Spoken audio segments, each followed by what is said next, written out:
Welcome back to the Cup of Joe show. I am Joe. That is Jeremy. We're back again for another week. I believe our 42nd episode. Yeah, I know. It's crazy. Crazy. So, we've got a great show planned today. It's actually going to go the exact same way it always goes, but it's always great. We're going to start with the film that we saw last week, and that was Dawn of the Planet of the Apes. You know what I think, first of all? What do you think? I think they should have named the first one Dawn and the second one Rise. You know, that probably would have made more sense, actually. Wouldn't that have made more sense? That's not... that's something I heard, by the way. That's not my... I heard it on AMC Movie Talk, actually. They said that, and I was just like, huh, that is a good idea. So, yeah, I don't want to steal that, but, I think that would have been a better idea. So, failure on the names of the titles of the movie. But other than that, fantastic film, I have to say. Absolutely emotionally gripping. I haven't been so into a film, attached to a film, since Prisoners from last year, actually. I just on the edge of my seat, wondering, actually, I mean, you kind of know, obviously with Planet of the Apes, you know what's eventually going to happen, but like you're still on the edge of your seat. So I think that that speaks volumes of the film. First of all, second of all, you have to talk about Andy Serkis and his performance as Caesar. We know how good he is with motion capture, right? Okay, yep. Motion capture as Gollum. And he's just fantastic, and you see in this film that Caesar really is more becoming the main character, whereas in the first film it was James Franco. So I mean, just fantastic there. The animation of the apes is absolutely it's fantastic. They look like real apes. So I mean, that's great there. Jason Clarke as the main human, as the good human, the James Franco, if you will, of this film is great. To be honest with you, I really don't have much to say that's bad about this film. I really don't think there's anything bad. Maybe a few nitpick things, but overall, a very solid film in a shockingly great franchise. I mean, when you saw the first trailer for Rise of the Planet of the Apes, or like knew it was coming out, like didn't you just laugh? I don't know if I laughed. I was like, they're rebooting this. Exactly. Now it's become like one of the great franchises of this era, actually, which is quite remarkable. Indeed. My review, I might not be able to help myself from being a little spoilerific, but I tend to do that, so it's a flaw. Anyway, I thought it was fantastic. As you said, it was acted very well. The CGI and the effects were incredible. The apes were real. And Caesar is just a really cool character. In Rise, he was kind of splitting like main character duties with James Franco. Here, he's the main character. Mm-hmm. He's the guy. Mm-hmm. And they still have Jason Clarke because humans, as an audience, need a human to relate to, even though Caesar himself is very human. But I think we still kind of need that bridge. Right. Right. That said, I really enjoyed how morally gray the movie was. Like the trailers and everything leading up to it would make you think that apes good, humans bad, Gary Oldman bad guy. No, that's not what happens at all, and that's very refreshing. Both sides have points. There's good and bad on both sides, and you see if it weren't just for like two little things, they almost had a piece. And it's kind of frustrating, and you're there in your seat and you're like, oh come on, just don't be an idiot, and it's just like. But it happens anyway, so it's kind of a shame in that regard. But I guess the good thing is you know it's gonna not end up working out. Still doesn't mean you're not kind of rooting for Jason Clarke's character and everything, because he was a good dude. But yeah, overall it was just a really, really, really well done movie. Yeah, it was kind of like when you're watching like a classic basketball game that you know how it ends, but you're still like getting mad when someone commits a foul or does something stupid, even though you know the outcome. It's the same exact deal here. Like you said, it's rough when you know because it could have worked out, but in the end, you know, well, I don't want to spoil the end shot, but like the end shot where Jason Clarke and Caesar they get together and they finally kind of decide that it's too late, it's done, we can't do it. It's you know that's just one of the many emotional scenes. I cried. I said I'd cry, and I did. So I mean, Oh yeah, I don't mean to interrupt, but it's a very, very dark movie. yeah, There's literally like one moment where you might laugh, right. and it's kind of an awkward laugh. But Exactly. yeah, other than there's like no comic relief. They turn like this one adorable moment in the movie into a like horrific point. Like Yeah. like it goes for like 10 seconds of like ah, and then all of a sudden like all hell breaks loose, and it's just like you've got to be kidding me. I was smiling for a second, and you know it's just yeah, that's a good point to make. It is a very dark movie.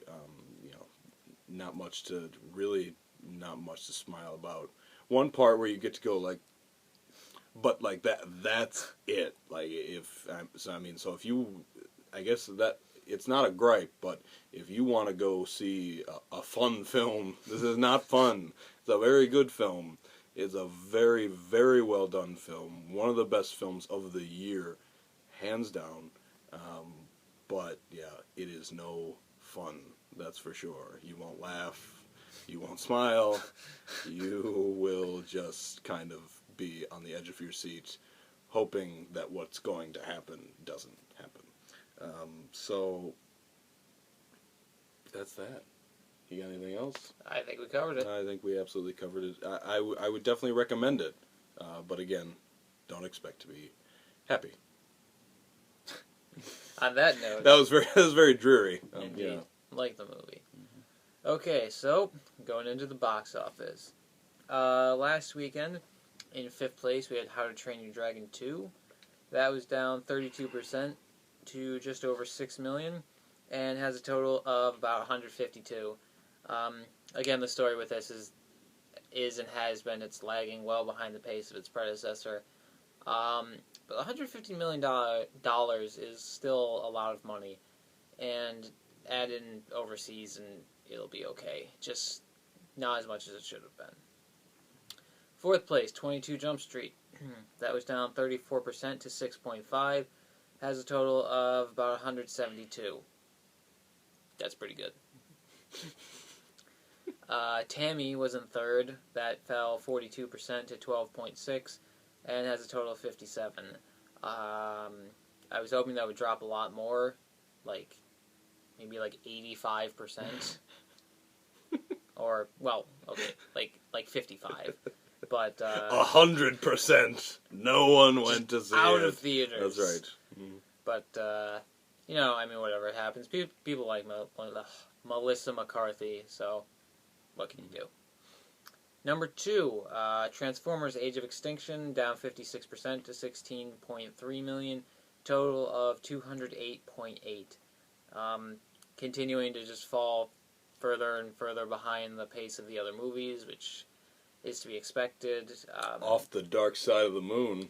I would say. Oh! Or the dark of the moon. There Yes, we go. yes, not this side. Mhm. That's an album or Yep. something.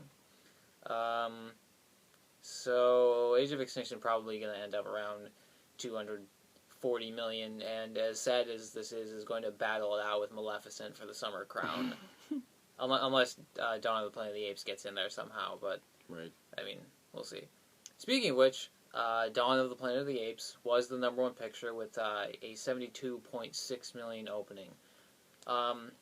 That's pretty good. That the Rise opened to about 54, 55, so that's a pretty solid growth. It's not a huge jump or anything, but in some ways I do think it was kind of a tough sell. There's no humor. It's really dark. Like, it literally looks dark, like the color scheme and everything. The main character isn't human, so I think there are some things, and plus there's James Franco was like well known, and people like kind of know who Jason Clarke is. He's like, oh yeah, he was in that other movie, I don't know what his name is, so they recognize him, but they don't really. He's not a draw, at least not in a James Franco kind of way. So I think there were some things working against Dawn. Certainly not the reviews, but overall, I think that's a really solid number. And in a weak summer with a bunch of crappy weeks up until Guardians of the Galaxy gets here, Dawn should have some time to work with. Rise had pretty decent legs, so if Dawn can at least come close to those, it could end up around like 210, 215. There is a chance it could get into that 230, 240 million range that Maleficent and Transformers are going to be in. And Days of Future Past also does have like an extraordinarily slight chance at the Summer Crown. It is the highest grossing right now, but Maleficent is just chipping away. But if Fox really wanted to, they might be able to give it a push. So at least it'll be interesting. It'll be very close among all those films. But definitely pulling for Days of Future Past or Dawn. That would be nice. Right, definitely. I wouldn't even mind Transformers either. My sister believes that Jason Clarke actually got the role because of his scene with the monkeys in Zero Dark 30. Which would be kind of hilarious. Yeah. It would also be funny if, Dawn of the Planet of the Apes was a continuation of Zero Dark 30. Where I used to have this relationship with monkeys. That's it. So, yeah, it would be nice to see, I'm happy with the Dawn of the Planet of the Apes opening. I think it's pretty solid and probably the best it can do based on what it is. And it was never going to be a 90 million opener. Right, and I think it's going to be, I think it's going to have good legs. And not Summer Crown box office worthy, but I think it's going to have good legs, and I think it's going to do very well for itself. So, I mean, that's really good to see a movie that's good actually do well at the box office. Jeez, I've kind of lost my thought. It's weird to, the weird thing is to, listen to you talk about the box office and say, Maleficent will win the Summer Crown with $250 million. Not even like 240. That's just absolutely absurd. It's wrong. People just go see movies, people. That aren't Maleficent. That aren't Maleficent. It's just weird that nothing's made over 300 million. Nothing's made 250. Nothing's approached. I mean, Captain America and the Lego Movie did, but they weren't even summer movies. Right, exactly. So, it's just weird. But I don't know. I think the quality has been decent. I think the summer as a whole has been, it's provided enough summer worthy blockbusters, and they're just not cracking it, and I'm not exactly sure why. Maybe people are just saving their money for 2015 and 2016 because That's those years are loaded. No, they're loaded. Absolutely. So we'll see, and hopefully for Guardians of the Galaxy we get a tease of Avengers 2. But anyway, it's weeks from now. Not that far away though. It's just 2, right? I think it's 3. Might be 2. What's it? The 18th, 19th today? Well, it's the first weekend. Yeah, it's 2. Yeah, so it's 2. Yeah, 2 weeks. 2 weeks till Guardians. Very exciting. But unfortunately, this week we don't have anything up to the quality of Guardians or Dawn of the Planet of the Apes. Yes, we don't. We don't have any movies coming out that are certified fresh at Rotten Tomatoes. Yes. Our main source for looking up movie reviews that aren't our own. Well, mine anyway. I can't speak for you. I'm a fan of Rotten Tomatoes. Yeah, I like Rotten Tomatoes. Mm-hmm. I don't like their mobile site. Oh yeah, their mobile site. Which sucks, by the way, if you're watching this. I tweeted at you, and I hope you fix it. Because it sucks. Yes, I'm sure there's some Rotten Tomatoes guy at 11 a.m. on a Saturday scanning Facebook. Cup of Joe. What is this? Who's that guy in the beard saying that we suck? Anyway. All right. What do you even want to start with? All right, let's just go up. Well, we'll go from the bottom to the top. Start from the bottom. Now we're here. All right. So we'll start with Planes, Fire, and Rescue. This is a joke. Planes was a joke. This is even more of a joke. Cars 2 was a joke. Yes. So, like, this has basically had 4 movies, even though they're, like, different. But, I don't even know what to say about this. I don't even know what to say.